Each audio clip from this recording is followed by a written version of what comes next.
Procesi i privatizimit në tërësi, po edhe ky që po flasim me veçanti, kanë pasur edhe një efekt që jo shpeshherë apo ndoshta në këtë nivel nuk është folur shumë, për shkak se shumë fabrika apo disa fabrika, siç është edhe fabrika amortizatorëve në Prishtinë, ka pasur edhe pajisje të cilat për destinacion kanë pasur edhe prodhime të ndryshme sensitive. Në rastin që ne po flasim,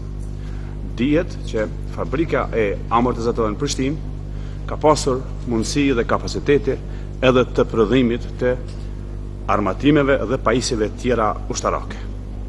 Pra Kosova në përgjithësi ka pasur disa fabrika të cilat kanë me kapacitetet tyre kanë prodhuar pjesë të armëve, armë dhe pajisje tjera ushtarake. Por po flasim për fabrikën e amortizatorëve në Prishtinë,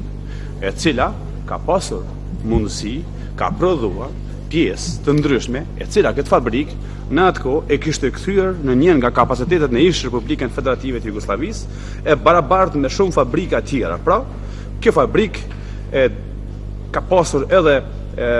makineritë të destinuar për prodhimin e armative për ushtrinë jugoslave. Ndër ato kapacitete që ka prodhuar fabrika e amortizatorëve në Prishtinë ka qenë pjesë ndryshme, qoftë duke filluar nga ato armë të vogla siç ka qenë pistoletat, ku për këto armë ka prodhuar rreth 10 procese ka pasur të prodhimit, apo 10 pjesë të kësaj armës, pastaj për pushk gjysmë automatike dhe automatike, 11 pjesë të saj, për automatikun si armë e veçantë, po ashtu kaq 11 pjesë të tjera, për mitralëz, minahedhës, top me artilleri të lehtë 22 mm, top artilleri të mesme 90 mm, si dhe edhe artilleri të rëndë 105 dhe 155 mm. Për ato që kanë njohuri për këto kalibra, është shumë e qartë se për çka bëhet fjalë. Pra, në këtë fabrikë janë prodhuar dhe kjo fabrikë ka pasur kapacitete të prodhoj armatime të kalibrave deri në artillerinë e rëndë. Çështja është kjo, se ku janë sot këto kapacitete, respektivisht ku janë sot këto makineri. Blersi i cili ka blerë këtë fabrikë nuk ka blerë për këtë destinacion, edhe unë e di që Blersi nuk ka blerë këtë fabrikë as të prodhoj amortizator, por njëkohësisht as të prodhoj armatime dhe pjesë armatimeve. Por ngjajshëm me këtë fabrikë ka pasur fabrika tjera në Kosovë, siç ka qenë për shembull fabrika apo reporti ndër reportet më moderne të fabrikës së prodhimit të armëve në Klin, e cila fabrikë po ashtu është privatizuar për një destinacion tjetër. Më lejoni t'ju kujtoj edhe një herë që në fabrikën e armëve në Klin, apo në ish fabrikën e armëve në Klin, reporti i Zastavës në Klin, ka pasur makineri të prodhimit të armatimeve ndër më modernet, dhe jam shumë i sigurt që reporti i prodhimit të armëve në Klin ka qenë reporti ndër më modern i Zastavës së atëhershme të prodhimit të armatimeve në Kosovë. Çështja është kjo. Ku janë këto kapacitete? Nëse nuk e dim ku janë këto kapacitete, atëherë kush i ka në dorë këto kapacitete, dhe do të ishte shumë mirë që të ringrihet edhe herë kjo temë, për shkak se do duhej së paku të ishim në 3 situata që në të cilat nuk jemi në asnjërin prej tyre. Pra, ose do duhej që këto kapacitete të shfrytëzohen për nevojat e policisë Kosovës dhe të FSK-s, ndonse për moment janë shumë nevoja të vogla,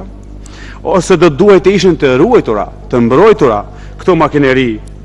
të fjetura, të quajtura ashtu, ose ne së paku do duhet ta dinim se ku janë këto, pra do duhet të ishin të sekuestruara së paku se ku janë këto kapacitete. Mos harrojmë, këto janë kapacitete që nuk do duhej të ishin në duart e panjohura. Mos harrojmë, po t'i kthemi prap, po t'i kthemi spaku të kaluarës son, po t'i kthemi vetëm 10 orët, të cilët ne e kujtuam një nga rëndet më të mëdha në luftën e UÇK-s, ka qenë për armatime, dhe kur e dim që këto kapacitete i kemi pasur në dorë dhe nuk i ka sot, nuk i trashëgon as ushtria, as FSK-ja dhe as policia, vërtet është një pyetje dhe një çështje për të ngritur.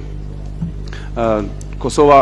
do duhej që këto kapacitete të shfrytëzonte, jo tash të ishin në destinacione të paditura. Nëse më lejohet pa dashur të ikë nga tema, reporti i Zastavës në Klin ka pasur armatime, edhe armatime ndoshta, po sidoqoftë ka pasur makineri që kanë prodhuar armë dhe nuk dua të thirrem në të dhënat e panjohura, por gjithsesi ndoshta të përfolura që ato makineri janë kthyer ne, andej ka kishin ardhur vite më herët dhe dekada më herët. Nuk do duhet të ishte kështu, prandaj procesi i privatizimit ka pasur edhe këtë dimension i cili nuk është i përmendur deri më tani.